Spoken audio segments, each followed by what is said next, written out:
একটা সংসার সুখী করার জন্য কিন্তু স্বামী স্ত্রী দুইজনেরই গুণ থাকা দরকার।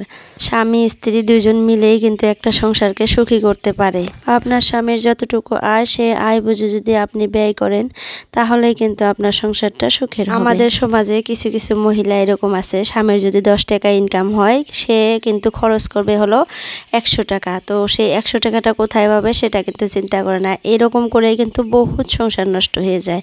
স্বামীকে চাপ দেয়, তো সেরকম করে কিন্তু সংসারটা নষ্ট হয়ে যায়। আর সেটা করলে কিন্তু একটা সংসার কোনো জীবনেও সুখের হয় না, তাই না?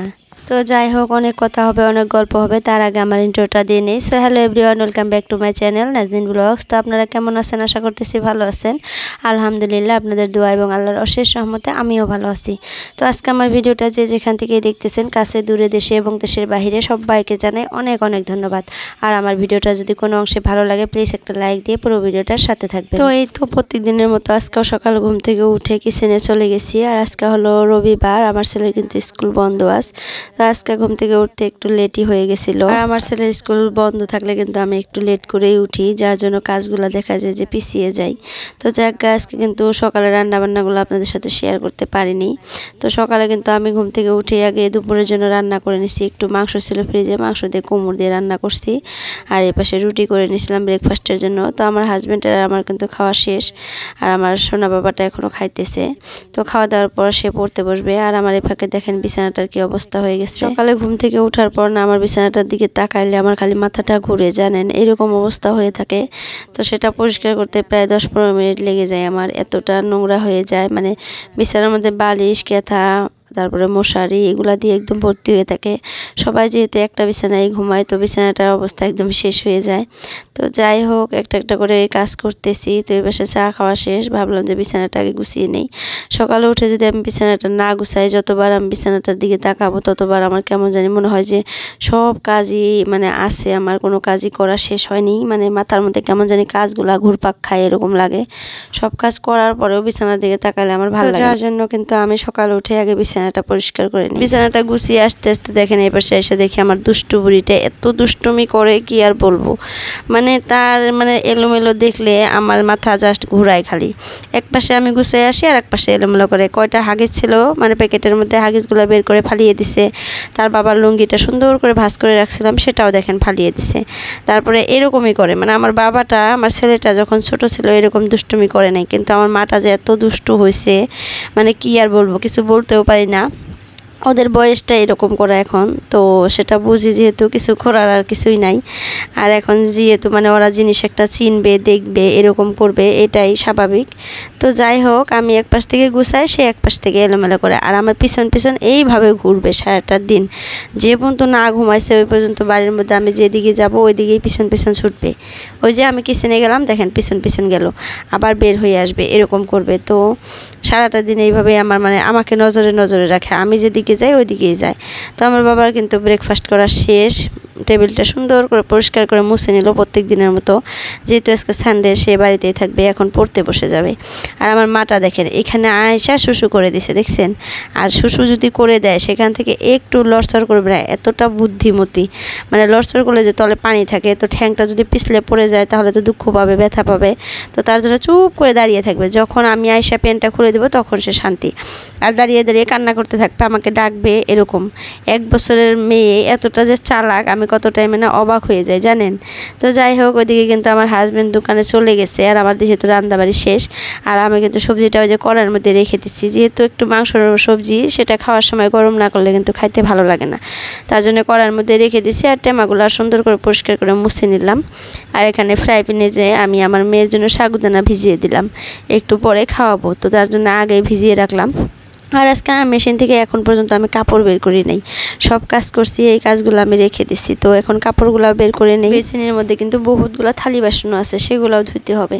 আর আমার না ভয়েসটা কয়দিন থেকে যে কি হয়েছে কি আর বলবো, দেখেন ভয়েসটা একদম ভাঙা ভাঙা হয়ে গেছে, মনে হয় সর্দি লাগবে। এতটা পানি খাই সারাটা দিন, মানে সবসময় গলা মানে ভিজিয়ে রাখতে হয়, শুকায়া যায়, মনে হয় গলা শুকিয়ে যায়, পানি খাইলে ভালো লাগে। তো এইভাবে করে চলছে। তো আজকে না গলাটা একদমই কেমন জানি খেসখেসা ভেসভেসা হয়ে গেছে, মানে কথাটা ভালো করে বের হইতেছে না।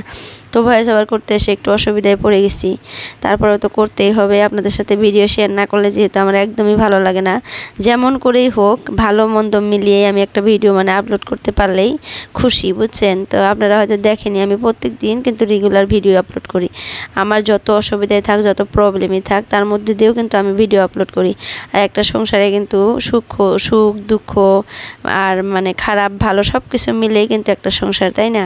তো আমার সংসারেও সুখ দুঃখ খারাপ ভালো সব কিছুই আছে। তো সবটা তো আপনাদের সাথে শেয়ার করি না, ভালোটাই শেয়ার করি।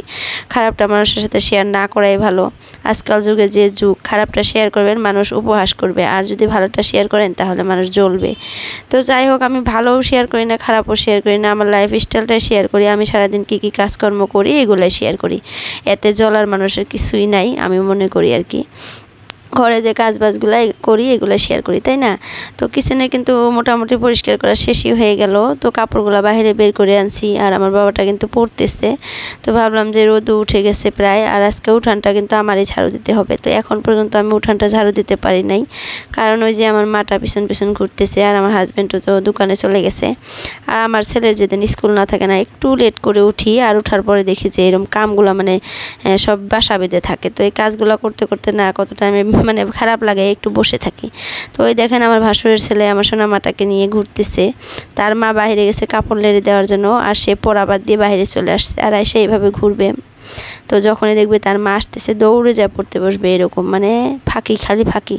আমার ছেলেও এরকম করে, খুবই দুষ্ট, খালি চোখে চোখে রাখি। বাড়িতে থাকলে খালি মানে বলতে হবে পর পর পর এরকম। তো যাই হোক, আমি ভাবলাম যে কাপড়গুলো শুকিয়ে দিলাম, যেহেতু এখন উঠানটাও ঝাড়ু দিয়ে নেই।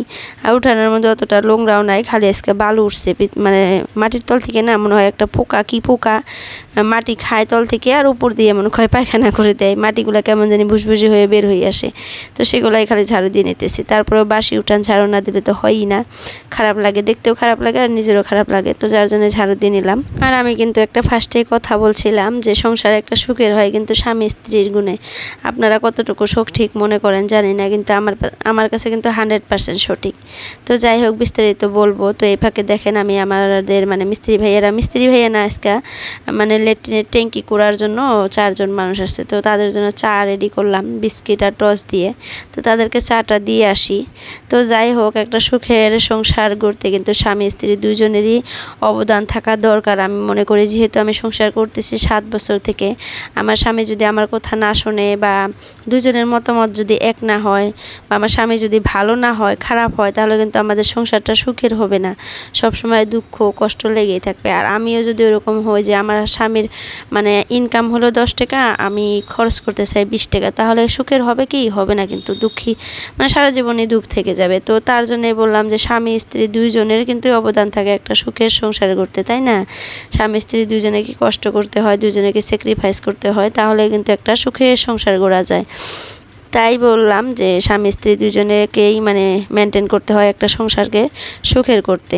তো যাই হোক, এই যে ভাইয়ারা দেখেন সুন্দর করে মাটিগুলা গাড়া করতেছে। এরা কিন্তু 4 জন আসছে কামে, আর কাজটা কিন্তু এরা ঠিকই নিয়েই করে, মানে একদিনের মধ্যে করে দেয় আর কি। আমরা এখন কিন্তু একদম পাকা করে মানে ইলেকট্রিক ট্যাঙ্কিটা করতে পারবো না, যেহেতু ঘর বাড়ি করতেছি। তো টাকার মানে একটু শর্টই পড়ে গেছে। তো আমরা যেহেতু একদমই নিম্ন মধ্যবিত্ত বলতে পারেন, তো সব কিছুই কিন্তু একবারে করা সম্ভব হয় না, তো একটু একটু করে করতে হবে। তো এখন যেহেতু বাড়িতে আসতে চাইতেছি, তো ইলেকট্রিক ট্যাঙ্কি ছাড়া তো আর আসা যাবে না। তো যার জন্য টেম্পোরারি বলতে পারেন, তাও এরকম করে করলে কিন্তু 30-40 বছর আর কি চলে যায়। তো যাই হোক, আমি কিন্তু দেখেন বাড়িতে চলে আসছি, তাদেরকে বলে আসলাম যে চাটা নিয়ে এসে খান, চাটা করে রাখছি। তো বাড়িতে এসে দেখেন হলদি গুঁড়াগুলো করতে দিছিলাম, আর শুকিয়ে টুকিয়ে ঠান্ডা হওয়ার জন্য একটা রুমে রেখে দিছিলাম। তো ভাবলাম যে আজকে তুলে ফেলি, তা না হলে আবার দেখা যাবে বাচ্চা কাচ্চার বাড়ি ঘর কখন নিয়ে ফেলিয়ে দিবে আর কি। তো যার জন্য তুলে নিতেছি হলদির গুঁড়াগুলা। আর এই হলদির গুঁড়া দিয়ে না আমার প্রায় 1 বছরের মতো চলে যাবে। আমার মেয়েটা যখন হয়েছিল তখন মা না আমাকে প্রায় 1 কেজি হলদির মতো গুঁড়া করে দিছিল। তো 6 মাসের মতো গেল। তো এবার 2 কেজির মতো আমি গুঁড়া করে নিলাম। তো এখানে দেখা যাবে 1 বছরের মতো না গেলেও আর কি 1 বছরের কাছাকাছি যাবে আর কি। তো যাই হোক, এখন কিন্তু দুপুর হয়ে গেছে, সব কাজকর্ম করে গোসল টোসল করে আমি ভাত খেয়ে নিছি, আমার মাকেও খাওয়াই নিছি।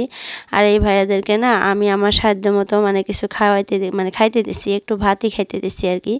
যে জায়গায় কাজ করো কেউ বলে ভাত খাইতে দেয় না, বাট আমার কেমন জানি খারাপ লাগলো, মনে হয় যে আমি বাড়িতে ভাত খাইয়া পেট ভর্তি করে থাকবো আর এরা না খাইয়া সারাটা দিন কাজ করবে। এরা কিন্তু একদম রাত হয়ে যায় কাজ করে বাড়িতে যাইতে যাইতে, তো এত রাত করে যাবে যেহেতু, না খাইয়া গেলে ভালোই লাগবে না আমার। তো ছোট ছোট দুইটা বাচ্চাকে নিয়ে আমি যতটুকু পারি আর কি ডাল ভাত করে দিছিলাম, খায়া কাজে গেল, এটাই ভালো লাগলো। তো আপুরা আর ভাইয়ারা আজকের জন্য এতটুকুই। বাই বাই, আল্লাহ হাফেজ। সবাই সুস্থ থাকবেন, ভালো থাকবেন, পরবর্তী ভিডিওর জন্য ওয়েট করবেন। তো বাই বাই। তো আর একটা কথা, এরপর কিন্তু আমি আমার বাড়িটার কিভাবে কি কাজ হইতেছে সব কিছুই আপনাদের সাথে শেয়ার করব একটা ভিডিওতে। আরও বহুত কথা আছে আমার মধ্যে আর কি, আমার এই ইউটিউব জার্নি নিয়ে, তো সেই কথাগুলো শেয়ার করব। যদি আপনারা জানতে চান তো প্লিজ কমেন্টে জানাবেন। তো বাই বাই।